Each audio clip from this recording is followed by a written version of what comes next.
Olá, seja bem-vindo para mais um vídeo, uma videoaula. Estamos na realidade continuando o assunto proteína.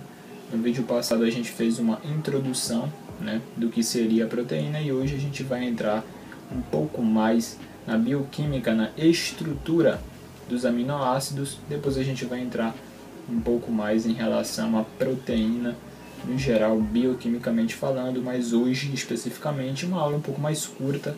A gente vai entender um pouco mais da estrutura dos aminoácidos, que também é bem tranquilo de se entender, não tem nenhum segredo para se entender a estrutura do aminoácido, certo? Então hoje é a parte 2, se você não viu a parte 1, vai lá e assiste, porque está muito bom, está bem compreensível, uma introdução bem interessante que eu fiz, então dá uma olhadinha lá.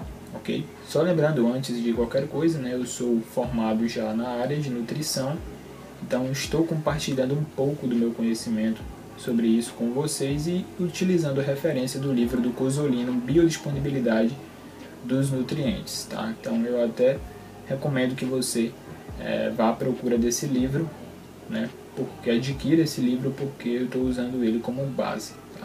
Então vamos lá, vamos entender um pouco a estrutura dos aminoácidos. O aminoácido ele é a estrutura básica, certo? Ele é a estrutura básica, a unidade estrutural básica da proteína. Então a proteína ela é formada por aminoácidos. Então a cadeia de aminoácidos lá, ligadas por ligação peptídica, eu falei da ligação peptídica na aula, no vídeo anterior, tá? Na parte 1. Então, por esses aminoácidos aí, eles vão formar a proteína. Então ele é a unidade estrutural básica, certo? Dessa proteína. E como é a constituição desse aminoácido? Ele é constituído por um átomo de carbono alfa. Por que carbono alfa? Por que alfa? Porque esse carbono alfa ele vai se ligar a todas as outras substâncias ali presentes no aminoácido. Então, essa ligação é chamada de ligação covalente, tá? A ligação desse aminoácido, desse carbono alfa, esse carbono alfa com as outras substâncias é uma ligação covalente. Então esse carbono alfa ele vai se ligar a um carbono de hidrogênio, certo? Ele vai se ligar também ao grupamento amino, que está aí na imagem. O grupamento amino ele fica na região ali mais embaixo, na região baixa do carbono. Lembrando que esse grupo amino ele vem ali o nitrogênio, certo? Eu falei sobre o nitrogênio na proteína, em 16%, etc. Então dá uma olhada lá também. Tem também ali o grupamento carboxila, também se ligando ao carbono alfa. E temos a cadeia lateral, que seria o grupamento lateral. Esse grupamento lateral ele é inespecífico. Na realidade ele pode variar, pode ser qualquer substância ali que vai dar característica para esse aminoácido. Então, dependendo da cadeia lateral, a gente vai ter funções ou características desse aminoácido diferentes de uma para outra. Isso vai dar característica ao aminoácido, certo? Essa cadeia lateral. Então, basicamente é isso. Carbono alfa no centro. Do lado direito a gente tem a carboxila. Do lado esquerdo a cadeia lateral. Embaixo o grupo amino, onde tem o nitrogênio. E o hidrogênio ligado ao carbono, certo? Por ligação que? Ligação covalente. Tranquilo? Essa é a estrutura do aminoácido. Vindo para a classificação dos aminoácidos, a gente tem agora as características. Lembra que eu falei sobre a cadeia lateral? Então, a cadeia lateral ela vai dar características, certo, para esse aminoácido. Características essas que são aminoácidos que podem ser hidrofóbicos ou apolares. O que seria hidrofóbico ou apolar? Não reage com a água. Está dizendo hidrofóbico, fobia de hidro, ou seja, fobia de água. Apolar, não tem ali uma relação, vamos dizer assim, uma relação boa com a água. Tem as hidrofílicas, essas sim já tem uma relação melhor com a água, são polares, certo? E existem os polares não carregados e existem os polares carregados, tá? Hidrofílico dos polares não carregados e hidrofílico dos polares carregados, certo? Então, em relação aos hidrofóbicos, que são os aminoácidos que não se relacionam bem com a água, os apolares, dependendo da cadeia lateral, a gente vai ter os aminoácidos alifáticos e os aromáticos. Os alifáticos são a alanina, a isoleucina, a leucina, a metionina, a prolina e a valina. Os aromáticos seriam a fenilalanina, o triptofano, tão conhecido triptofano, né? E a tirosina, certo? Esses são os aminoácidos aromáticos. Esses são os aminoácidos que são apolares, ou seja, eles não têm ali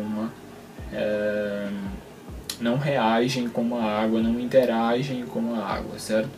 Os hidrofílicos polares não carregados seriam somente aqui a serina, a treonina, a asparagina, glutamina, né, tão conhecida glutamina, ela é hidrofílica, tá? Polar, não carregada. A glicina e a cisteína são os aminoácidos hidrofílicos polares não carregados. Os carregados são hidrofílicos também, só que carregados é o ácido aspartico, né, o ácido glutâmico também. A arginina, né, tão conhecida arginina, a histidina e a lisina são os aminoácidos hidrofílicos não carregados. Certo? Polares não, são os hidrofílicos polares carregados. Esses são os carregados. Então aqui a classificação, tá, dos aminoácidos, bem tranquilo de se entender. Existem os polares, tá, e os apolares.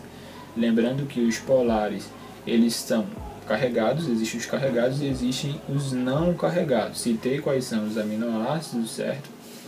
E aí é só uma classificação para a gente saber que existem os aminoácidos que interagem, né, com a água e os que não interagem com a água. E essas características são dadas por conta do quê? Daquela cadeia lateral lá que varia, né, de um aminoácido para outro. E para finalizar aqui, em relação à estrutura dos aminoácidos, é uma aula bem tranquila, bem curta, né, bem tranquilo.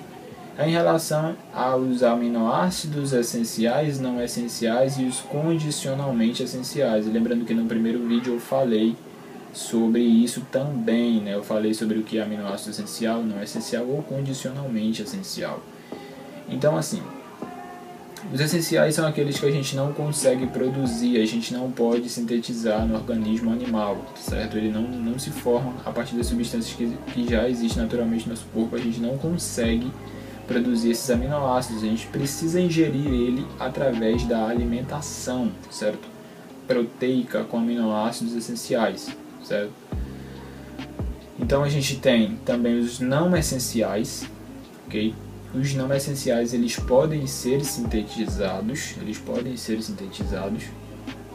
no nosso organismo, ou seja, na alimentação a gente vai conseguir os não essenciais também, mas o nosso corpo ele consegue produzir a partir de outras substâncias que existem já naturalmente. E os condicionalmente essenciais, eles são em determinados períodos fisiológicos. Tem momento que o nosso corpo necessita desse aminoácido mais do que outro, às vezes eles não necessitam mais, às vezes o nosso corpo produz em um certo período de tempo fisiologicamente, depois ele não produz mais em uma certa fase da vida. Então, condicionalmente essencial depende do estado da pessoa, certo?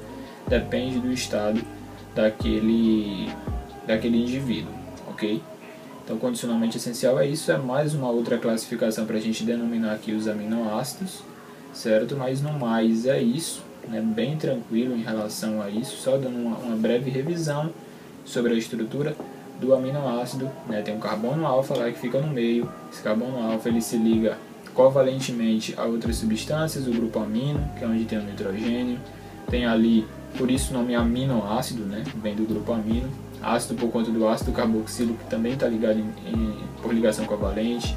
Tem o hidrogênio, né? Não se esqueça do hidrogênio. E tem a cadeia lateral, que em teoria está aberta, vazia, para uma outra substância que vai dar a característica para esse aminoácido, certo? E esses aminoácidos vão se ligar com outros aminoácidos por ligação peptídica e formar a proteína, certo? Não tem segredo.